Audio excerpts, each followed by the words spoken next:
અમારા દાદાજી પાસે એક એમના બહુ અંગત વૈષ્ણવ હતા, નાગજીભાઈ કરીને. હવે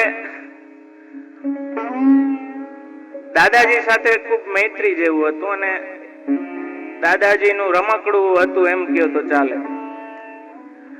હવે એમનો રોજનો નેગ, પ્રભુનું પ્રસાદી દૂધ આવે છે, जो प्रभु को प्रसादी दूध रोज को उनको नेग के वो लोटा भर के आ जावे और नागजी भाई कोई नेगे वही पिए और कोई ना पिए. હવે એક દિવસ એવું થયું, જે પી ગયો એનું તો બિચારાનું નામ ના લેવાય. કોઈ એક જણો એ नागजी भाई नो नेग पी गयो और यो लोटा लेके वो गटगटा रहे तो और नागजी ने देख लियो